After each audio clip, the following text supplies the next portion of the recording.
नमस्कार। इस Facebook live में आप सभी का हार्दिक स्वागत। मैं जोधपुर से डॉक्टर शालिनी गोयल आप सभी को नमस्कार करती हूँ। मरुदेश संस्थान सुजानगढ़ के इस फेसबुक पेज लाइव में आप सभी का हार्दिक अभिनंदन। पद्मश्री कन्हैयालाल जी सेठिया की जन्म शती वर्ष के उपलक्ष्य में मरुदेश संस्थान एक संवाद श्रृंखला का आयोजन कर रहा है, जिसका विषय है कुछ बातें सेठिया जी की और कुछ रचनाएं सेठिया जी की। मुझे है शब्द की प्रतिष्ठा का ध्यान, रखता हूँ वहीं जहाँ जिसका स्थान। अनुशासित मेरे भावाकुल छंद, उनमें परस्पर रक्त का संबंध। नहीं सृजन मेरे लिए व्यसन, वह संजीवन प्राण का स्पंदन। कन्हैयालाल सेठिया जी की पंक्तियों से हम इस कार्यक्रम की शुरुआत करते हैं। और सबसे पहले मैं मरुदेश संस्थान को बधाई देना चाहूँगी, क्योंकि आज के समय में इस संवाद की बहुत आवश्यकता थी। वो इसलिए ताकि हमारी भावी पीढ़ी उस साहित्य मनीषी को करीब से जान सके और हम सब भी उनकी रचनाओं को एक बार फिर से दोहरा सके। कार्यक्रम में इस समय मेरे साथ मैं देख रही हूँ बहुत लोग जुड़ रहे हैं, तो सभी मित्रों का हार्दिक स्वागत, हार्दिक अभिनंदन। एक असाधारण व्यक्तित्व के धनी सेठिया जी ने सुजानगढ़ की पावन धरती पर जन्म लिया। ये हम सब प्रदेशवासियों के लिए बहुत गर्व की बात है। मैं व्यक्तिगत रूप से कुछ ज़्यादा भाग्यशाली हूँ, क्योंकि चूरू मेरी जन्मस्थली है। चूँकि चूरू मेरे माता पिता की कर्मस्थली भी थी, इसीलिए मेरी पूरी शिक्षा चूरू में ही हुई है। और अपनी जन्मभूमि के किसी कार्यक्रम में सहभागी होना मेरे लिए किसी उत्सव से कम नहीं। मुझे इस संवाद श्रृंखला में शामिल करने के लिए मरुदेश संस्थान सुजानगढ़ का मैं दिल से आभार करती हूँ। घनश्याम जी कछवाहा, सुमनेश शर्मा जी, किशोर सेन जी और कमल नयन तोष्णीवाल जी का बहुत बहुत आभार, धन्यवाद। सेठिया जी ने हिंदी और राजस्थानी दोनों ही भाषाओं में समान रूप से सृजन किया है, बल्कि उनकी हिंदी रचनाओं की संख्या तो कुछ ज्यादा ही है। राजस्थान रत्न सेठिया जी का रचना संसार इतना विशाल है कि अगर हम उनके सभी काव्य संग्रहों में से मात्र एक एक रचना भी यहाँ पढ़ना शुरू करें तो कार्यक्रम की समय सीमा उसकी अनुमति हमें नहीं देगी। पर उनके काव्य संग्रह आज हिमालय बोला से एक रचना मैं यहाँ सबसे पहले पढ़ना चाहूँगी। उसके दो कारण हैं। पहला तो ये कि वो मेरी व्यक्तिगत रूप से बहुत पसंदीदा रचना है, और दूसरा ये कि आज के समय में जब हम लोग देखते हैं कि चारों ओर महामारी का प्रकोप है, पूरी मानव जाति एक अनजाने भय से ग्रसित है। हम ये सोचने को मजबूर हैं कि आज जिसके साथ हम बैठे थे कहीं वो बीमार ना हो, आज जिससे हमने बात की कहीं उसकी तबीयत खराब ना हो, या कहीं ऐसा ना हो उसके कारण ये महामारी हमें अपनी चपेट में ले ले। तो ऐसे समय में सेठिया जी की ये रचना कितनी सार्थक और कितनी सटीक प्रतीत होती है, आप सब भी स्वयं देखिएगा। जागो जीवन के अभिमानी, लील रहा मधु ऋतु को पतझर। मरण आ रहा आज चरण धर, कुचल रहा कली कुसुम।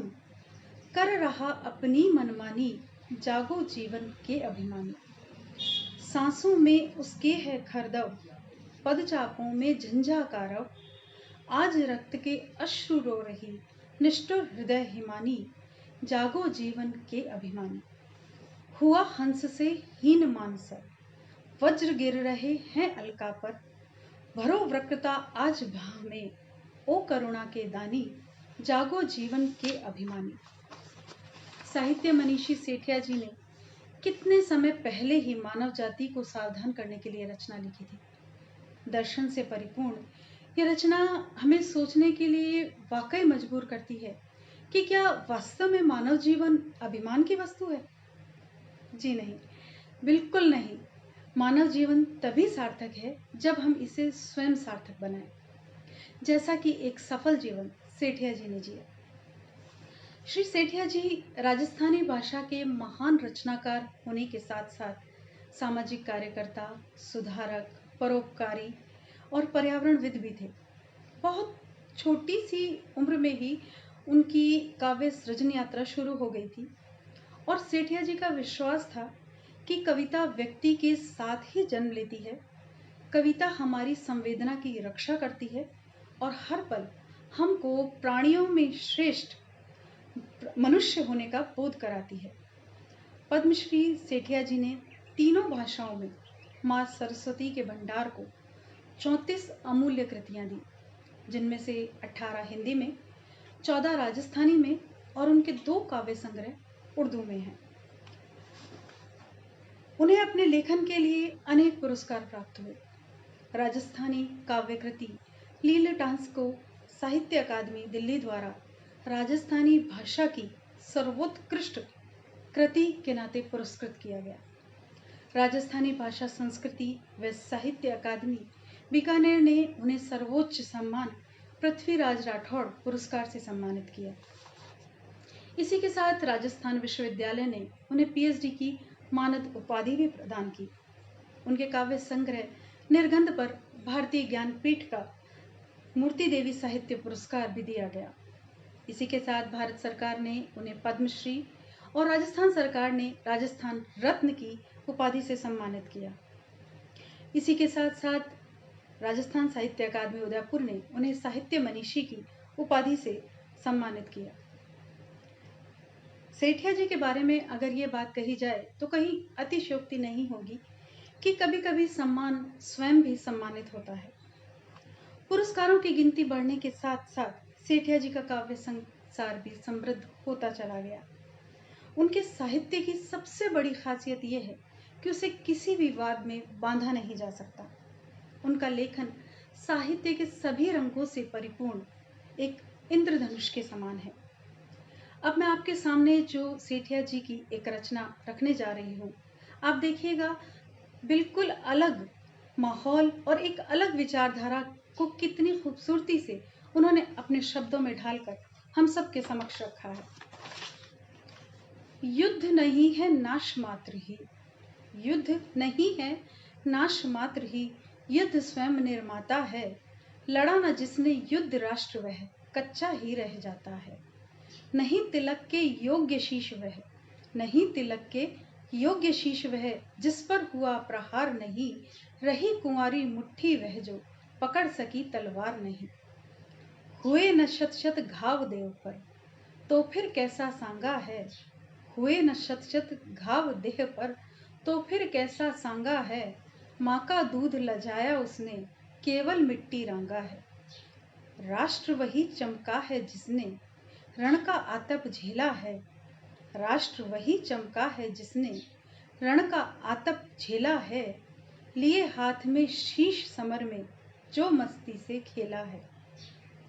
उनके ही आदर्श बचे हैं, उनके ही आदर्श बचे हैं। पूछ हुई विश्वासों की, धरा दबी के तन छू आई, ऊंचाई आकाशों की। ढालों भालों वाले घर ही गौतम जन्मा करते हैं। ढालों भालों वाले घर ही गौतम जन्मा करते हैं। दीनहीन कायर क्विलों में कब अवतार उतरते हैं। दीनहीन कायर क्विलों में कब अवतार उतरते हैं।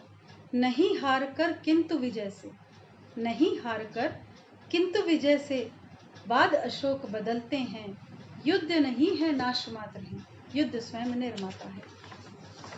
युद्ध के प्रति ऐसा दार्शनिक दृष्टिकोण उनकी अद्वितीय समझ का परिचायक है। महान कवि सेठिया जी ने अपनी इस रचना के द्वारा हम सब के सामने युद्ध के प्रति एक नया नजरिया रखने की कोशिश की है और वो इसमें बहुत हद तक सफल भी हुए। पद्मश्री सेठिया जी की सृजन यात्रा की शुरुआत उनके राजस्थानी संग्रह रमणीय रास सोरठा से मानी जाती है। श्री सेठिया जी के काव्य संसार पर राजस्थान विश्वविद्यालय और जोधपुर विश्वविद्यालय दोनों में ही शोध कार्य हो चुके हैं। गौतम घोष ने उनके गीत धरती धोरारी पर एक व्रत चित्र भी बनाया है। और दूरदर्शन ने पदचाप एक प्रज्ञा पुरुष इस नाम से सेठिया जी की शब्द यात्रा को पर्दे पर उतारा था। राजस्थान रत्न सेठिया जी सच्चे अर्थों में समाज सेवी भी थे। उन्होंने सामाजिक उत्थान के लिए बहुत कार्य किए, जो हमारे सामने उनके व्यक्तित्व का एक दूसरा ही पक्ष रखते हैं। मरुदेश संस्थान के इस फेसबुक पेज लाइव पर मैं देख रही हूँ बहुत सारे मित्र जुड़ रहे हैं। सभी का स्वागत, सभी का अभिनंदन। राजस्थान में जमींदारी प्रथा से पीड़ित किसानों के लिए तो कार्य किया ही उन्होंने, लेकिन राजस्थानी के एकीकरण के समय भी ऐसा सुनते हैं कि जब राजस्थान का एकीकरण हो रहा था आज़ादी के बाद, तो माउंट आबू राजस्थान में उन्हीं के प्रयासों के कारण शामिल हो सका। यानी आज जो हम कहते हैं कि माउंट आबू राजस्थान राज्य का हिस्सा है, वो उन्हीं के प्रयासों से संभव हो सका। राजस्थान में शिक्षा को बढ़ावा देने के लिए उन्होंने बहुत कॉलेज और स्कूलों का निर्माण भी करवाया, क्योंकि वो सही अर्थों में इस बात के समर्थक थे कि शिक्षा पर सभी का अधिकार है और ये सभी को मिलनी चाहिए। श्री सेठिया जी गांधी जी के विचारों से बहुत ज़्यादा प्रभावित थे। वो खादी वस्त्र धारण किया करते थे और जब 1942 में गांधी जी ने करो या मरो आंदोलन किया, उस वक्त सेठिया जी ने एक काव्य संग्रह की रचना करी जिसमें करीब 20 कविताएं थीं। उस संग्रह का नाम था अग्निवीणा और इस संग्रह की सारी कविताएं अंग्रेजों के विरुद्ध बगावत के स्वर को थोड़ा और ऊंचा करती थी। और शायद इसी का कारण था कि इस महान कवि पर बीकानेर राज्य में राजद्रोह का मुकदमा चलाया गया। हालांकि आज़ादी मिलने के बाद न केवल वो मुकदमा खत्म हुआ, बल्कि सरकार ने श्री सेठिया जी को स्वतंत्रता सेनानी के रूप में सम्मानित भी किया। अब उसी संग्रह अग्निवीणा से एक कविता मैं आपके सामने रखती हूँ। देखिएगा कितने खूबसूरत शब्दों में कितना सुंदर कथन। देख आज मेवाड़ मही को, आड़ावल की चोटी नीली, उसकी बीती बात याद कर, आज हमारी आंखें गीली। जिसके पत्थर पत्थर में थी जयनादों की ध्वनि टकराई, जहां कभी पनपा था जीवन, वहां मरण की छाया छाई। अरे तुम्हारी गोदी में ही भला पली क्या मीरा बाई, क्या प्रताप था तेरा बेटा, तू ही उसकी प्यारी माई। स्वयं वही तू बतलाती है, चारण की वह पोथी पीली, गत गौरव की बात याद कर, आज हमारी आंखें गीली। घाटी घाटी फिरा भटकता, गहन विजन में डाले डोरे, घाटी घाटी बड़ा खिटकता, गहन विजन में डाले डोरे। उस प्रताप ने सब कुछ सहकर, गए तुम्हारे दिन थे फेरे। पर तू ऐसी हीन हुई क्यों, कहाँ आज वे वैभव तेरे। बदल गई है तू ही या तो बदल गए माँ सांझ सवेरे। आज हमारा शोणित ठंडा, आज हमारा शोणित ठंडा, आज हमारी नस नस ढीली, गत गौरव की कथा याद कर, आज हमारी आंखें गीली। यहाँ जली जौहर की ज्वाला, यहाँ जली जौहर की ज्वाला, नब तक जिसकी लपटें फैली, जो कल तक था धर्म हमारा, आज हमारे लिए पहेली। यही रूप की रानी पद्मा, यही रूप की रानी पद्मा, अग्निशिखा से पुलकित खेली, आज विश्व के इतिहासों में अपने जैसी वही अकेली। जहाँ रक्त की धार बही थी, जहाँ रक्त की धार बही थी, आज वहाँ की धरती पीली, गत गौरव की बात याद कर, आज हमारी आंखें गीली। हम सभी में जोश भरती सेठिया जी की ये अद्भुत रचना, शब्दों का ऐसा अप्रतिम उपयोग अपने आप में बेजोड़ है। राजस्थान रत्न सेठिया जी की सबसे बड़ी खूबी ये थी कि भाषा उनके लिए कभी भी रुकावट नहीं बनी। राजस्थानी भाषा के लिए राजस्थानी में ही उन्होंने कुछ यूं लिखा है कि खाली धड़ रे कद हुए, खाली धड़ रे कद हुए, चेहरे बिना पिचाण, मायड़ भाषा रे बिना, क्यारो राजस्थान। संविधान निर्माण के समय, आजादी के बाद जब संविधान का निर्माण हो रहा था, उसी वक्त से श्री सेठिया जी राजस्थानी भाषा की संवैधानिक मान्यता के लिए प्रयत्न करते रहे और उन्होंने इस प्रयत्न को, अपने इस प्रयास को कभी नहीं रोका। वो एक सतत प्रक्रिया के अंतर्गत निरंतर लगे रहे। सबसे बड़ी बात यह है, किसी चीज को शुरू करना और उसी चीज को उसी चीज में निरंतरता बनाए रखना अपने आप में बहुत बड़ी बात है, जो शायद सबके लिए संभव नहीं होता। बाद के वर्षों में उन्होंने श्रीमती इंदिरा गांधी, जो तत्कालीन प्रधानमंत्री थी, उसके बाद जब श्री भैरव सिंह जी शेखावत भारत के उपराष्ट्रपति बने, तो उन सभी से लगातार पत्राचार किया और उन्हें इस बात की बहुत मलाल था कि राजस्थानी को संवैधानिक मान्यता नहीं मिल सकी, क्योंकि उनकी इच्छा ये थी कि राजस्थानी सिर्फ बोलचाल की भाषा बनकर ना रहे। वो चाहते थे कि राजस्थानी अध्ययन की भाषा बने, शोध की भाषा बने। वो दर्जा जो राजस्थानी को मिलना चाहिए वो उसे प्राप्त हो। आने वाले वर्षों में उनका ये स्वप्न जरूर पूरा होगा, ऐसी मुझे उम्मीद है। राजस्थानी के भीष्म पितामह के नाम से प्रसिद्ध सेठिया जी की राजस्थानी में 2 बेहद लोकप्रिय रचनाएं हैं, धरती धोरारी और पीथल और पाथल। धरती धोरारी सेठिया जी का वो अमर गीत है जो राजस्थान के कण कण में गूंजता है, या यूं कहें पूरे देश के कण कण में गूंजता है। स्कूल और कॉलेज के पाठ्यक्रम में पढ़ाया जाता है और इस गीत को जिसने भी पढ़ा वो दंग रह गया। इसकी लोकप्रियता ने ये बात साबित करी कि लेखक को या किसी भी कवि को किसी एक भाषा में बांधकर नहीं रखा जा सकता।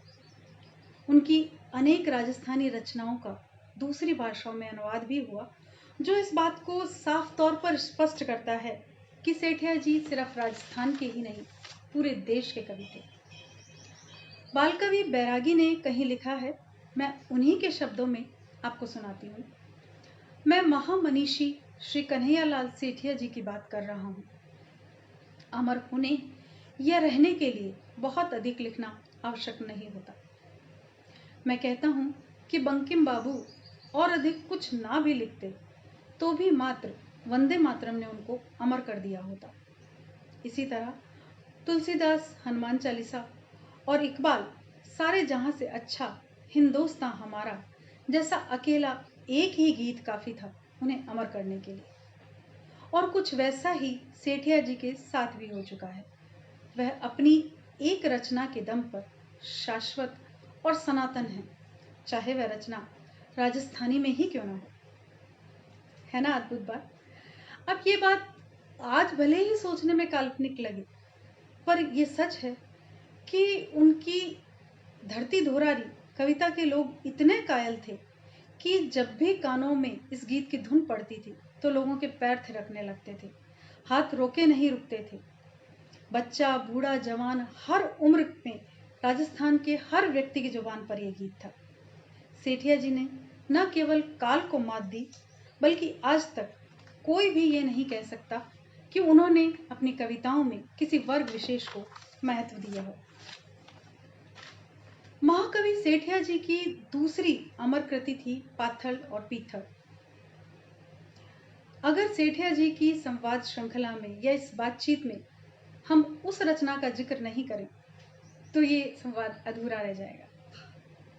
जी हाँ, मैं बात कर रही हूँ हरे घासरी रोटी भी जद बन बिलावड़ो ले भाजो, इस अमर रचना की। ये कविता अपने आप में अनेकों भाव समेटे है। इसमें एक और राणा प्रताप की वीरता दिखाई देती है, तो दूसरी तरफ एक पिता के हृदय की पीड़ा भी स्पष्ट रूप से परिलक्षित है। कितना अद्भुत, कितना विलक्षण दृश्य है। अपने पुत्र को बिलखता देख एक पिता का हृदय हर समझौते के लिए तैयार हो जाता है। जब हम ये कविता सुनते हैं तो यकीन मानिए, वीरता के साथ साथ हम बहुत सारे अनुभवों को एक साथ महसूस करते हैं। मैंने स्वयं स्कूल के दिनों में ये कविता बहुत बार पढ़ी है और जब जितनी बार पढ़ी है उतनी बार मेरे मन को छू गई है। और आज इस मंच के जरिए मुझे ये बात कहने में बहुत खुशी भी हो रही है और गर्व भी महसूस हो रहा है कि वो कविता मुझे आज भी कंठस्थ है। पूरी तो नहीं सुना सकूंगी क्योंकि बहुत लंबी है, लेकिन हाँ, इसके कुछ अंश जो मेरे दिल के बहुत करीब हैं, या कुछ ऐसी पंक्तियां जो बहुत ज़्यादा भावुक हैं, भावों को हमारे सामने रखती हैं वो मैं आपके सामने रखती हूँ। हरे घासरी रोटी भी जद बन बिलावड़ो ले भाज्यो, नानो सो अमरियो चीख पड़्यो, राणारो सोयो दुख जाग्यो। हरे घासरी रोटी भी जद बन बिलावड़ो ले भाज्यो, नानो सो अमरियो चीख पड़्यो, राणारो सोयो दुख जाग्यो। हूँ लड़्यो घणो हूँ सयो घणो, मेवाड़ी आन बचावण ने, मैं पाछ नहीं राखी रण में, बैर्यारो खून बहावण ने। जद याद करूं हल्दी घाटी, नैणा में रक्त उतर आवे, सुख दुख रो साथी चेतकड़ो, सूती सी हुक जगा जावे। पण आज बिलख तो देखूं हूं, जद राजकुंवर ने रोटी ने, जद आज बिलख तो देखूं हूं, राजकुंवर ने रोटी ने, तब छत्र धर्म ने भूलूं हूं, भूलूं हिंदवाणी चोटी में। एक पिता की कारुणता, विवशता कितने अच्छे शब्दों में व्यक्त की है। महाराणा प्रताप एक संदेश भेजते हैं अकबर को। वो संदेश जब अकबर तक पहुंचता है तो उसकी खबर पाथल को पहुंचती है, जिसके लिए मेवाड़ के राणा एक अलग मुकाम रखते हैं, क्योंकि उनकी दृष्टि में तो राणारी पाग सदा ऊंची, राणारी आण अटूटी है। वो सोचते हैं उस संदेश को देखने के बाद कि ऐसा कैसे हो सकता है, तो वो एक संदेश महाराणा प्रताप के पास भिजवाते हैं। वो संदेश कुछ प्रश्न हैं, प्रश्न या यूं कहिए सही अर्थों में शब्द बाण है। कुछ प्रश्न पूछते हैं वो महाराणा से। मैं आज सुनी है नाहरियो, स्याला रे सागे सोवे लो, मैं आज सुनी है सूरज लो, बादलरी ओटा खोवे लो, मैं आज सुनी है चातकड़ो, धरती रो पानी पीवे लो, मैं आज सुनी है हाथीड़ो, कुकररी जूना जीवे लो। ये संदेश राणा तक पहुंचता है। महाराणा प्रताप का जोश और उसका प्रत्युत्तर वो क्या देते हैं, इन प्रश्नों के प्रत्युत्तर में वो क्या लिखकर भेजते हैं और कैसा दृश्य परिलक्षित होता है, वो इस कविता की आखिरी यानी अंतिम जो 4 लाइनें हैं वही मैं आपके सामने रखती हूँ, जिससे सारा दृश्य आपके सामने स्पष्ट हो जाएगा। थे राखो मूछिया ऐठ्योड़ी, थे राखो मूछिया ऐठ्योड़ी, लोयारो नदी बहादू ला, मैं अथक लड़ूला अकबर स्यूं, उजड़ो मेवाड़ बसा दूला। राणारो संदेशो पूग्यो, पाथलरी छाती दूनी ही, हिंदवाणो सूरज चमके हो, अकबररी दुनिया सुनी ही, अकबररी दुनिया सुनी ही। गर्व और सम्मान के साथ मैं सेठिया जी की स्मृतियों को नमन करती हूँ। राजस्थानी के अमर कवि सेठिया जी की इन दोनों राजस्थानी रचनाओं के लिए एक ग्रामोफोन कंपनी ने 60 के दशक में एक ग्रामोफोन रिकॉर्ड भी निकाला था, और ये रिकॉर्ड विशेष तौर पर इन्हीं दोनों रचनाओं के लिए निकाला गया था, क्योंकि उस रिकॉर्ड में सिर्फ 2 ही गीत हैं, धरती धुरारी और हरे घासरी रोटी। और यहाँ मैं इस बात का जिक्र करना चाहूँगी कि उन गीतों को स्वर दिया था बीकानेर निवासी स्वर्गीय सुरेश राजवंशी जी ने, जो कि हमारे ताऊ जी हैं, और वो रिकॉर्ड आज भी हमारे परिवार के पास धरोहर के रूप में सुरक्षित है।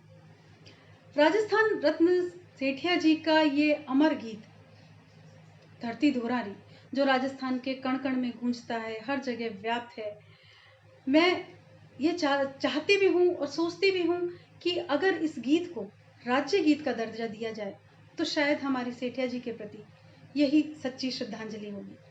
वैसे सेठिया जी स्वयं कर्म को प्रधान मानते थे। उन्होंने एक जगह एक राजस्थानी दोहे में ये कहा भी है कि जग में कुण छोटो बड़ो, जग में कुण छोटो बड़ो, बड़ो हुए है काम, बानर बांध्यो समद ने, पार हुए श्री राम। सांकेतिक रूप से श्री सेठिया जी हमें ये समझाने की बात कर रहे हैं कि मानव जीवन में कर्म ही प्रधान है, जो कि हम आज के समय में शायद उन चीज़ों को छोड़ते जा रहे हैं, उन बातों को भूलते जा रहे हैं, क्योंकि कर्म की प्रधानता हमेशा से आवश्यक रही है। और इसी चीज़ को ध्यान में रखते हुए सेठिया जी, यहाँ मैं जिक्र करना चाहूँगी, सेठिया जी ने सुजानगढ़ में एक स्वावलंबन हेतु कौशल विकास केंद्र का भी निर्माण करवाया था, उसकी स्थापना करवाई थी, ताकि वहाँ जो भी प्रशिक्षण लें, मतलब हर वर्ग के लोग वहाँ जाके प्रशिक्षण ले सकते हैं। एक विशेष वर्ग के लिए तो वो था ही, लेकिन जहाँ वहाँ जाकर जो भी प्रशिक्षण ले वो स्वावलंबी हो सके, अर्थोपार्जन कर सके। कितनी गहरी सोच और कितनी गहरी बात। सेठिया जी का व्यक्तित्व इतना विशाल, इतना विस्तृत है, और उनका रचना संसार भी इतना इतना विस्तृत है कि कुछ मिनटों के कार्यक्रम में शायद उस सभी को समेटना हम में से किसी के लिए संभव नहीं। अब चूंकि हम दोपहर बाद बात कर रहे हैं, तो दिन छिपेगा, संध्या वेला आएगी, और उस संध्या वेला को ही श्री सेठिया जी ने एक बहुत खूबसूरती से वर्णन किया है कि हम दिन छिपने के बाद जब रात्रि आती है उसका स्वागत करें, और जब रात्रि खत्म होती है तो जब दिन प्रारंभ होता है उसका भी स्वागत करें। आप देखिएगा कितने खूबसूरत शब्दों में उन्होंने संध्या वंदन को परिभाषित किया है।